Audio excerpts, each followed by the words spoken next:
바로 나 스스로한테 있습니다.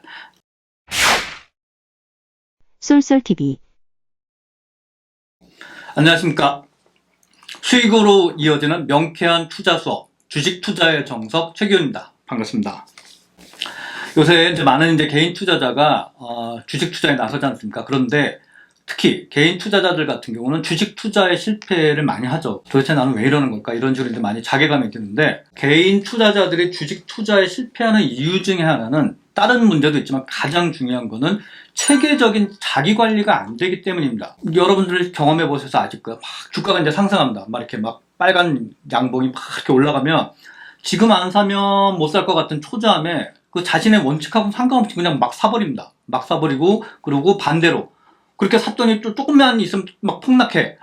그럼 지금 안 팔면 큰일 날 것 같아. 또 팔아버리고. 그러다가 또 조금 지나면 다시 또 올라가. 억울하죠. 막 본전 생각나는 건 다시 사. 이런 식으로 막 계속 샀다 팔았다. 그냥 뒤늦게 추격 매수를 반복하고 나면은 어떻게 되겠어요? 수수료대도 늘죠. 그 다음에 가랑잎에 그 옷 젖는다고 손실 조금씩 누적되죠. 이런 식으로 본인의 원리에 공부한, 혹은 본인이 원래 생각했던 투자 매매 기법하고는 전혀 상관없이 충동적인 매매를 하는 경우가 많죠. 그럼 이걸 어떻게 방지를 하느냐? 개인이 제일 안 되는 게 그거예요. 기관이나 외국인 투자자 같은 경우는 혼자서 그렇게 막 이상한 짓 하면 바로 잘리거나 바로 그 위험 신호가 들어옵니다. 근데 개인은 내가 내 돈 까먹는데 옆에서 잔소리하는 사람 없어요. 그냥 깡통계좌 될 때까지 그냥 계속 똑같은 반복을 하는 거죠. 잘못된 걸. 그러면 그걸 어떻게 막을 수 있느냐? 바로 매매일지를 쓰면은 그나마 크게 도움이 됩니다. 매매일지를 쓰면은 충동적인 매매를 자제하게 됩니다. 그리고 그 어떤 분석보다도 자신을 관리하는데 좋은 방법이 됩니다.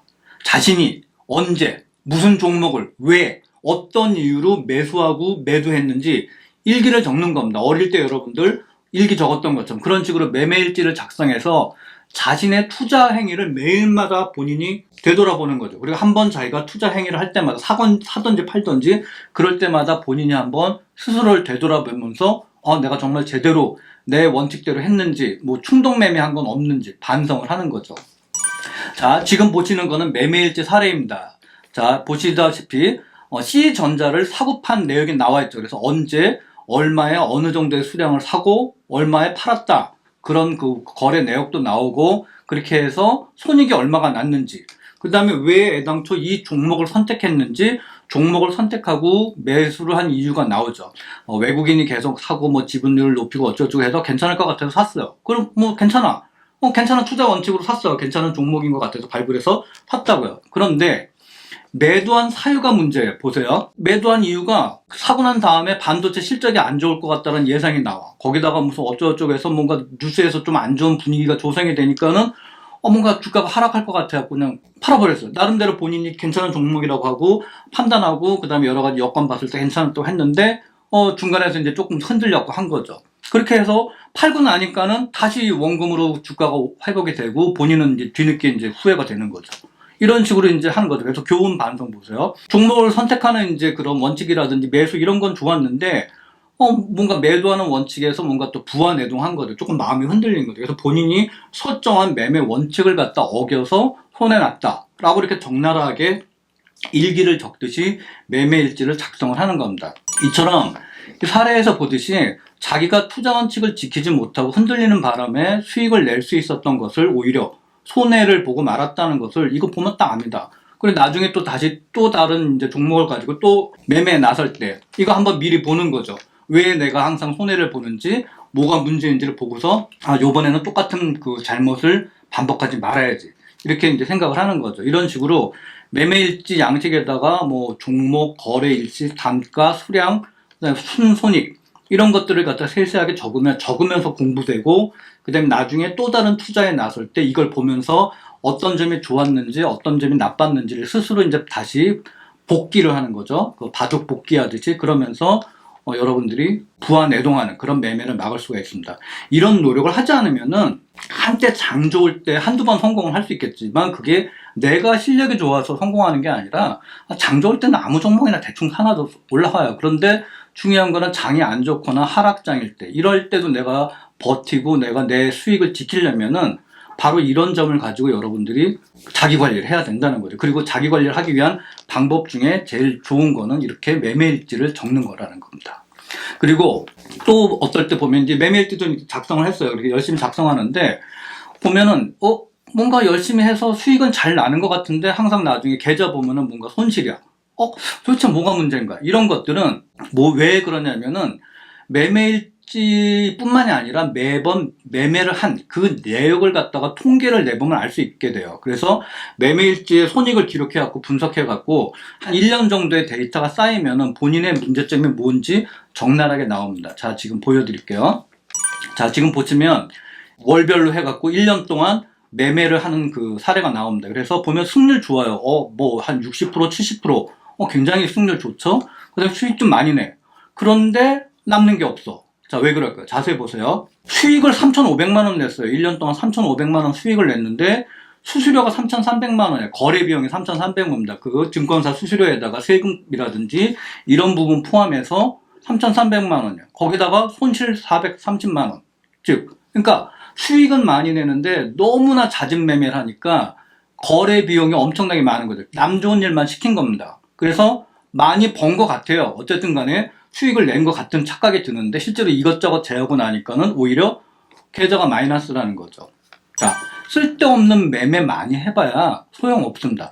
정확하게 수익이 날 매매로 여러분들이 수익을 지키면 되는 거지 무조건 매매 많이 한다고 수익이 나는 게 절대 아니다라는 겁니다. 매매와 관련된 거래 비용 나가서 3,600만원 벌어갖고 3,300만원 거래 비용 나가고 그 다음에 손실 나가지고 마이너스 나면 그거 뭐하러 해요. 그쵸? 그런 식으로 본인이 이런 식으로 뭔가 매매가 항상 잘 되는 것 같고 승률도 좋은데 왜 이렇게 손익이 날까? 1년 동안 통계를 내보니까 매매 횟수가 너무 많은 거야. 거래 비용이 배보다 배꼽이 더 큰 거죠.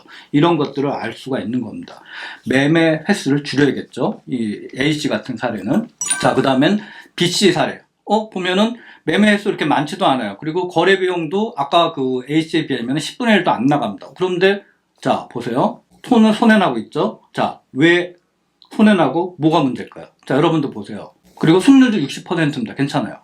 자, 이분 같은 경우는 수익 낼 때는 잘 내요. 잘 내는데 한 번 손실 나면 엄청납니다. 수익은 겨우 해봐야 뭐 몇십만원, 100만원 내는데 한 번 손실 나면 500만원, 600만원, 400만원 엄청납니다. 그러니까 한 번 만약에 깨지면 바로 손절을 못하는 거예요. 그냥 끝까지 가는 겁니다. 배째 몰라. 그러다 보니까 한 번 손실 나면 엄청나게 복구할 수 없을 정도로 손실 나고 다시 또 돈 투자해서 또 하고 이러다 보니까 승률이 60%나 되고 뭔가 수익은 많이 내는 것 같은데 한 번 깨질 때 왕창 깨지니까 크게 손해를 보는 거죠. 결과적으로 누적하니까. 그러다 보니까 이 삐치 같은 경우는 항상 수익은 찔끔, 그 다음에 손실은 눈덩이. 이게 반복이 되는 거죠. 그러다 보니까 나중에 큰 손실로 누적이 되는 겁니다. 수익이 날 때는 느긋하게 불어나는 수익의 열매를 그냥 끝까지 갈 때까지 즐기세요. 그리고 손실 날 때는 일단 손절매를 하고 난 다음에 뭐가 문제인지 분석을 하고 다시 들어가도 늦지 않습니다. 그거 배째로 하고 즐기면 안 돼요. 근데 대부분의 분들이 반대로 하죠. 수익 조금 났으니까 야 이거 수익 났을 때 이거 빨리 팔아갖고 이거 내 거로 만들어야지. 그래서 더 많이 벌 수 있는데도 그냥 팔아버린다. 반대로 손실 날 때는 억울하거든. 내가 지금 손절만 해버리면 손실을 내가 확정을 하니까 억울해. 그러니까 끝까지 가는 거야. 그러면 수익은 찔끔, 손실은 눈덩이. 이게 이제 반복이 되면 걷잡을 수 없는 그런 실패를 보는 거죠. 이런 문제를 바꾸는 습관을 여러분들이 기르셔야 됩니다. 그래서 손익표를 작성하면 문제점을 알 수가 있는 겁니다. 아까 말씀드린 사례에서 보듯이 매매 손익표를 작성하고 분석하면 자신의 문제점을 파악할 수가 있는 겁니다. 집안의 가계부, 기업체의 회계장부, 재무제표 이런 것들을 잘 정리하고 분석하면 어느 곳에서 문제가 있는지를 명확하게 보이기 때문에 문제를 해결하고 위기에 대처를 할 수가 있습니다. 하지만 가계부조차 정리하지 않는 집안이나 회계장부를 엉망으로 작성하는 그런 기업은 결국에는 파산에 이르게 되는 거죠.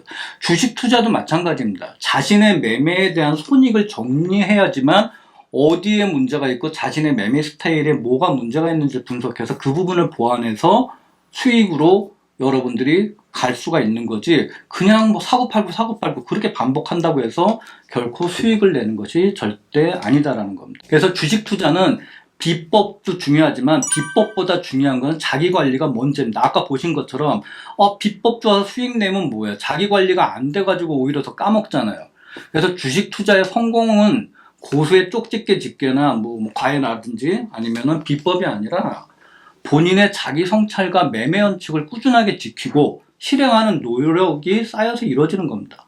나름대로 공부도 하고 연구해서 투자했는데도 수익은 고수하고 손실이 쌓인다면 여러분들은 매매일지와 손익 분석표를 작성하세요. 그렇게 해서 본인의 문제점을 냉철하게 분석해보세요. 그 다음에 매매 기법이야. 매매 기법이 아무리 좋으면 뭐해. 본인의 매매 습관이 잘못되고 맨날 손실이 누적되면 하나만한 거죠. 성공으로 가는 실마리는 외부에서 찾는 것이 아니라 바로 나 스스로한테 있습니다. 자신의 꼬인 실타래부터 풀어나가는 게 중요합니다. 주식 투자 어렵지 않습니다. 기법 타자 산만리 하기 전에 문제점은 나한테 있다는 거. 내 안에 문제부터 해결하고 난 다음에 비법 찾으세요. 순서가 거꾸로 되면 안 됩니다. 아무리 좋은 기법을 배우고 갖다 줘봐야 자기 관리 안 되면 허당입니다. 아무리 좋은 연장, 좋은 낚싯대에 있으면 뭐해. 내가 뻘짓하면 그 소용없잖아요. 그거하고 주식 투자도 마찬가지입니다. 기법 타자 산만리 하기 전에 자기 관리부터 먼저 하세요. 매매일지 작성하시고 손익 분석하세요. 그래서 뭐가 문제인지, 왜 나는 항상 손실을 보는지, 왜 나는 수익을 못 내는지 그 본인의 잘못된 매매 습관부터 바로잡고 난 다음에 기법을 찾으시기 바랍니다. 감사합니다.